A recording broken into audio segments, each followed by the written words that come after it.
자, 이렇게 되면 이제 우리가, 야, 이거 만만치 않은데, 만약에요, 이런 걸로 해서, 전략 폭격기 혹은 B-52 같은 데에다가 얘를 이런 미사일을 몇 개 갖고 있다 그러면 이 전략 폭격기들은 굼뜨거든요.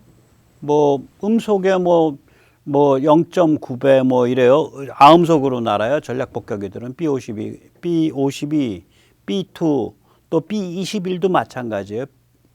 B1이 초음속, B2 그렇죠. B1이 B1B 걔가 이제 초음속을 갈 수 있죠. 이렇게 날개 이렇게 뒤로 접어지는 애. 예, 우리 요새 자주 오죠. 그러나 전략 폭격기가 이게 좀 굼뜨기 때문에 어떤 적기가 날아와서 적기가 날아와서 공대공 미사일을 쏠 수 있잖아요. 전략 폭격기에 대해서. 그럴 때 얘가 그 적기의 미사일에 대해서 만약에 방어를 할 수 있다, 요격을 할 수 있다라 그런다면, 미사일 잡는 미사일을 쏠 수 있다 그런다면 이 전략 폭격기가 하늘의 요새가 돼버릴 거 아니에요. 뿐만 아니죠. 만약에 얘를 패트리어트나 사드에다가 이거를 하면 어떻게 될까? 패트리어트나 사드나 다 측추력기 쓸 거예요. 사드는 쓰는 게 확실하고 패트리어트도 아마 쓸 겁니다. 그 측추력기 쓰고 또 그 뱀대가리처럼 이렇게 대가리가 이렇게 갔다까지 하면 굉장히 빨리 움직이고 굉장히 그 조종성이 강해져서 야, 그러면 얘가 어쩌면은 저것도 잡겠는데 이렇게 되는 거 아니에요. 저기 그 극초음속 미사일도 지금 그 얘기들이 되고 있더라고요. 이거 잘 발전시키면은 극초음속 미사일도 잡는 애가 될 것 같다. 그러니까 이게 근데 이제 비행 특성이 있으니까 자료를 앞으로 한 1, 2년 동안 엄청 쌓아야겠죠. 뱀대가리 틀었을 때 얘가 획 어느 정도로 가는지 추력 대비, 고도 대비, 뭐 기타 등등 대비 어떤 효과가 있는지 지금 아무도 안 해본 거예요. 일단 뱀대가리 틀어가지고 상당히 조정해서 갈 수 있다까지는 아마 돼 있는 것 같아요. 그런데 그게 어느 정도까지 성능이 나올지 또 어떤 비행 특성을 가지는지 그건 이제 좀 해봐야겠죠. 지금은 이제 아직은 연구 단계고요. 이 헬파이어 미사일 우리가 보통 이제 저기서 많이 쓰죠. 아파치 같은 데서 공대 지로 헬기에서 얘가 그래도 음속이 넘어요. 마하 1.05까지인가 나오거든요. 헬파이어가. 그 헬파이어를 변형시켜 가지고 지상 실험 중이에요. 지금은. 그러니까 공중 목표를 향해서 지상에서 발사해서 뿅뿅 맞추는 거.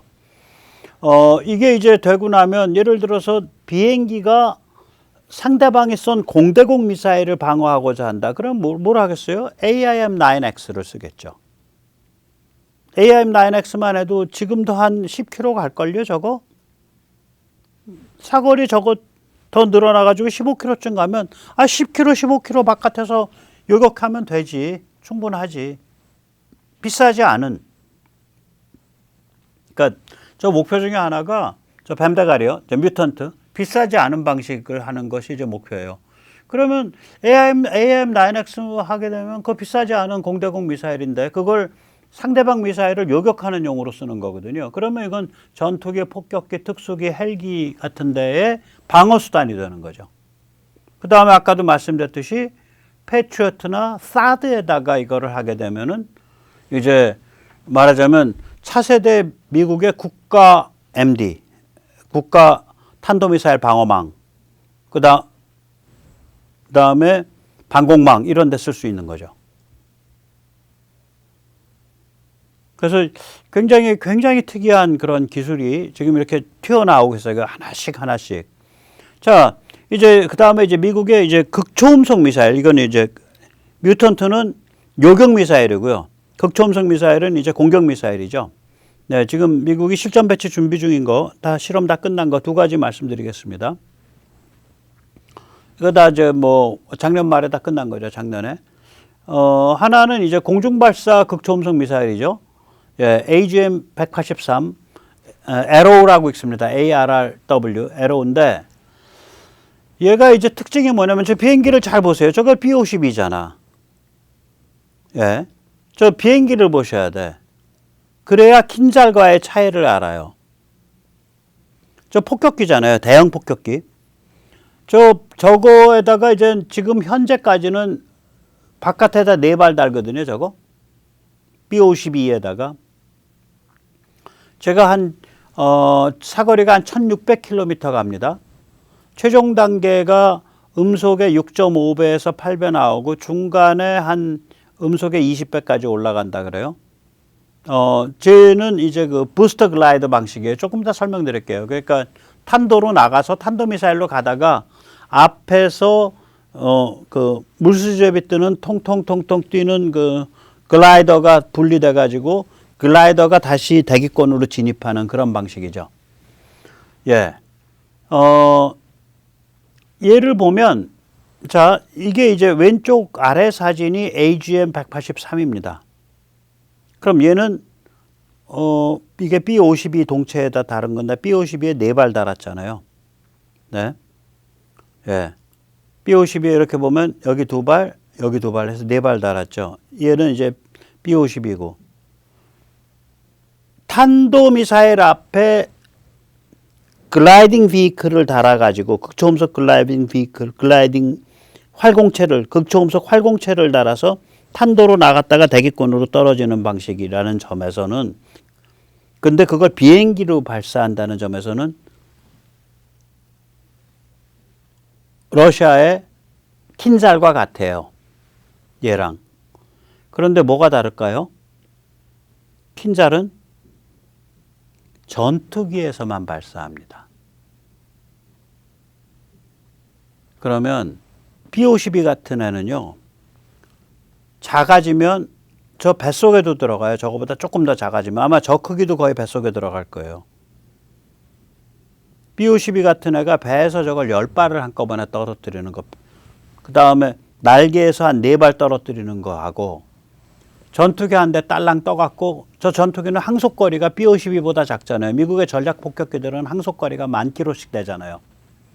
10,000km를 날아서 다시 1600km로 가는 걸 10발을 한꺼번에 떨어뜨릴 수 있다. 이거 하고 불과 한 2000km밖에 못 가서 한 발 떨어뜨리는 걸로 보내야 된다는 완전히 얘기가 다른 거예요.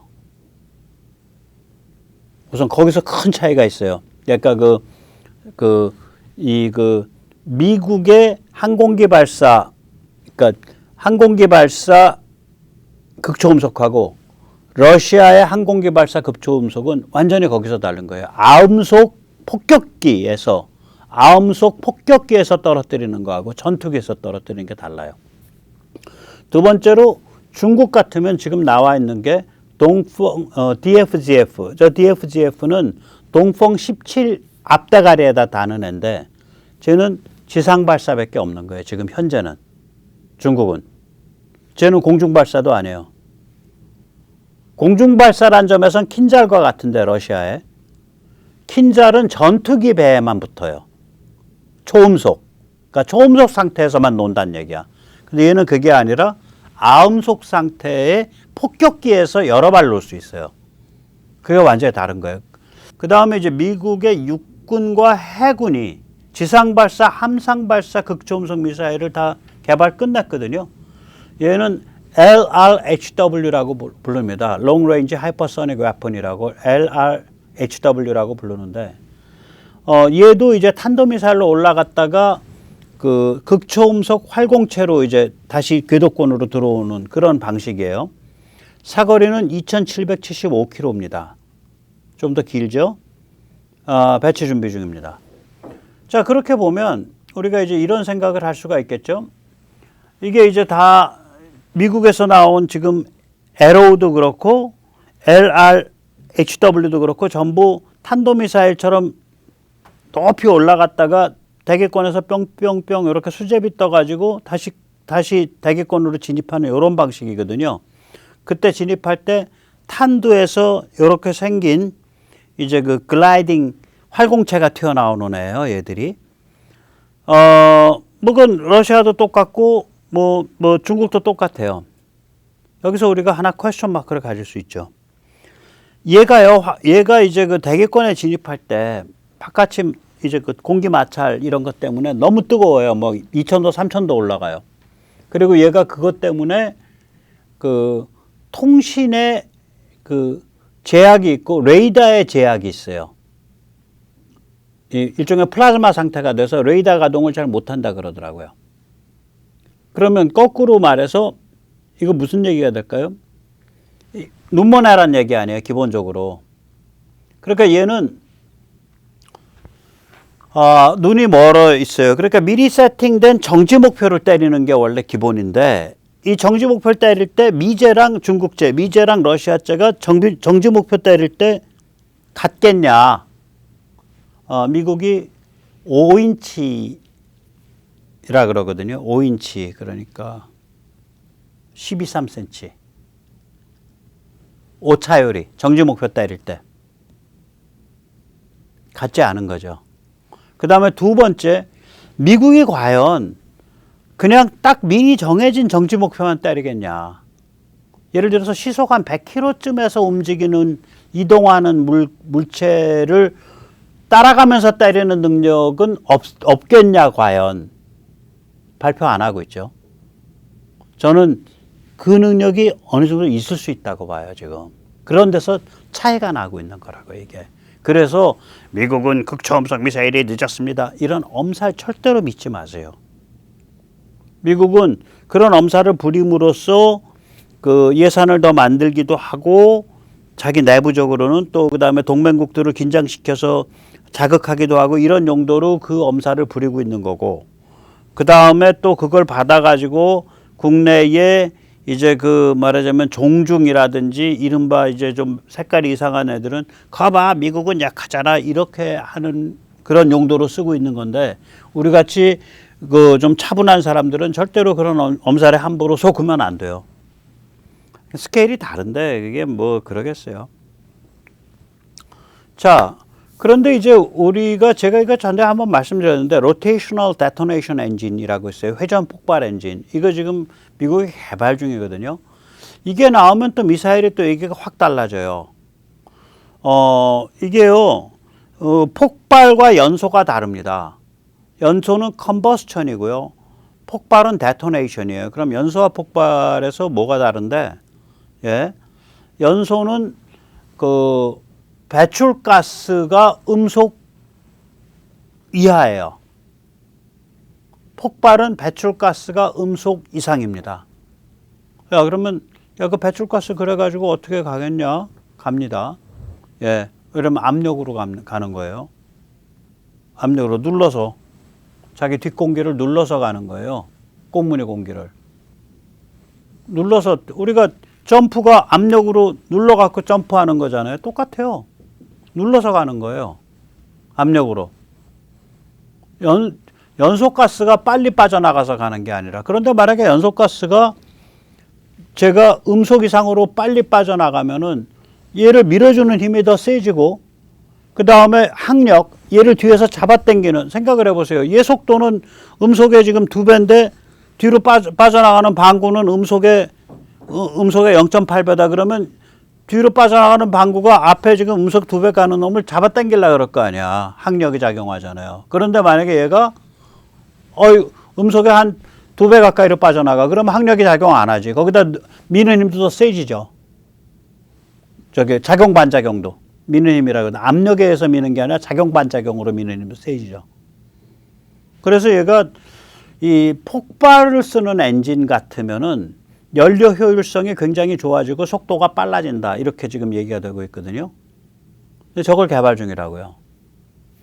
저걸 이제 보면은 폭발하면 빵빵빵빵빵빵 이렇게 폭발할 거 아니에요. 그게 그런 식으로 안 하고, 저 로테이션 지금 왼쪽 다이어그램 뭐냐면은 어떤 실린더 안에서 폭발이 연속적으로 일어나는 거예요. 그러면서 계속 뒤로 빠져나가는 거예요.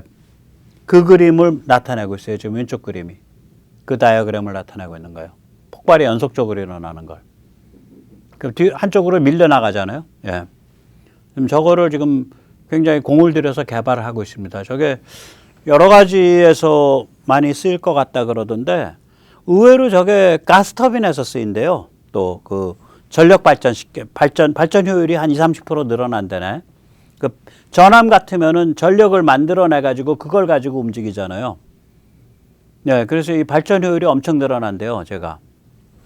그 다음에 제가 이제 그 뭐 전투기까지 적용하는데 시간이 걸리더라도 미사일은 바로 적용이 가능하죠. 예. 자, 그래서 이제 오늘 이제 여기까지가 메인 얘기입니다. 다시 말하자면 지금 세계 군사지정학은 우크라 전쟁과 그 다음에 이제 러시아가 몰릴 대로 몰린 다음에 그 러시아 국민들이 분노와 원한에 찌들어 가지고 그 다음에 어디로 튈지 모르는 상황이 올 거다. 그 다음에 중국과 러시아가 동맹할 수도 있다.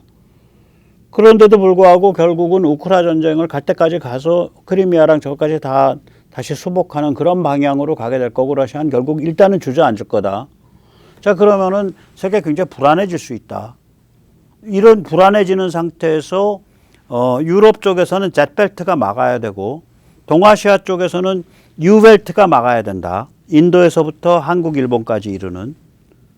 그리고 미국은 압도적 군사력을 계속 밀고 나가야 된다. 이러면은 러시아와 중국을 대개 틀 안에 가둬놓고 이 도끼가 스스로 발효해서 그 분노, 원한, 도끼가 망상 이게 스스로 사겨질 수 있도록 그런 역할을 그런 사겨질 수 있는 그런 프로세스가 펼쳐질 수 있다. 대개 이런 얘기고요.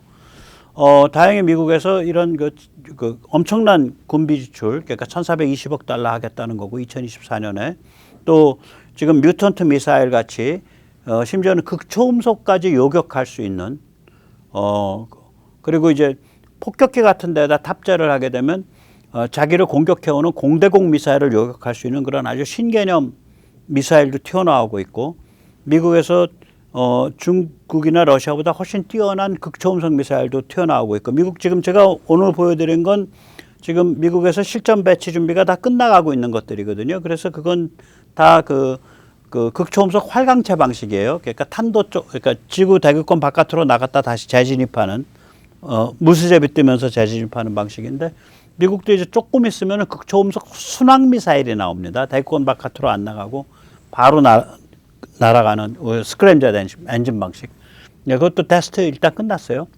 그래서 그런 식으로 계속해서 새로운 기술들이 나오고 있기 때문에 뭐 충분히 러시아와 중국을 어떤 테두리 안에 가둬놓고 그 도끼, 원한, 그 분노가 그 사겨질 수 있도록 발효할 수 있도록 이렇게 좀 관리 가능해진다. 그렇게 저는 생각하고 있습니다.